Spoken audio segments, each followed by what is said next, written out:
তকাতকি হয়েছে হ্যাঁ আইতে বসে কে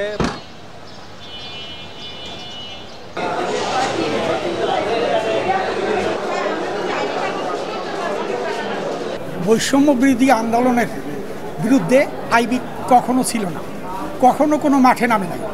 তার বিরুদ্ধে এই মামলা, যে কয়টা মামলা আছে এই কয়টা মামলা মিথ্যা মামলা। সে তার কোনো সম্পৃক্ততা নাই, তার কোনো ইমপ্লিকেশন নেই। He is never been implicated in any case.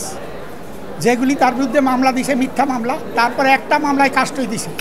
বাকি যে মামলাগুলি ফলস, মিথ্যাভাবে জড়িত করছে, তাতেও কাস্টইতে দেয় নাই, কাস্টডি ইস্যু করে নাই, যাতে আমাদের ওই মামলাগুলোতে জামিন চাওয়ার ব্যাপারে একটু ব্যত্যয় ঘটতেছে। আমরা সকলে আমরা আইনজীবীরা মেয়র আইবির যে মামলা, সেই মামলা তার জামিনের প্রার্থনা করেছি। তো মাননীয় আদালত সে জামিন নামঞ্জুর করেছেন। একই সাথে তিনি ছিলেন প্রতিমন্ত্রী মর্যাদায়। এখন আমরা তা বলেছি, প্রার্থনা করেছি কোর্টে যে তাকে যেন ডিভিশন দেওয়া হয় এবং সেটা সে ব্যাপারে নীতিগতভাবে আদালত একমত হয়েছে এবং আদালত জেল কর্তৃপক্ষকে নির্দেশ দেওয়ার কথা বলেছে।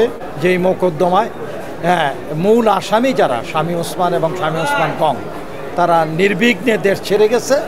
আর আমরা যারা প্রতিবাদী, আইবি মেয়র আইবি নারায়ণগঞ্জ মানুষকে জিম্মি দশা থেকে মুক্ত করছে এবং বিগত দিনে ওসমান পরিবারের বিরুদ্ধে লড়াই করে নারায়ণগঞ্জবাসীকে শান্তিতে গমনের ব্যবস্থা করছে এবং সেইখানে আজকে আইবি গ্রেপ্তার। এইটা মানুষ হতবাক। বৈষম্য বিরোধীর যে আন্দোলনের যে স্পিরিট, আইবিকে গ্রেপ্তার করার মধ্যে দিয়ে তার বিপরীত অবস্থানে সরকার দাঁড়ালো। সরকার একদিকে বলতেছে যে তদন্ত ব্যতীত কাউকে গ্রেপ্তার করা যাবে না, অথচ তদন্ত ব্যতীতেই নারায়ণগঞ্জের মানুষের সবচেয়ে আস্থার জায়গা, নারায়ণগঞ্জের মানুষের শান্তিতে ঘুমানোর জন্য তার জীবন পণ করে যেখানে অবস্থান করতেছিল বাড়িতে, তাকে গ্রেপ্তার করছে।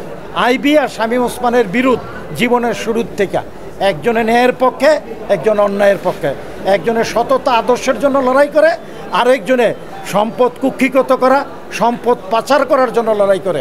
অতএব কারণে দুইজনকে এক পাল্লা এনে গভর্নমেন্ট যে দোষী, তাকে নির্বিঘ্নে দেশ ছাড়ার জন্য সহযোগিতা করলো, আর আমরা জেলখানায় পৌঁছতেছি।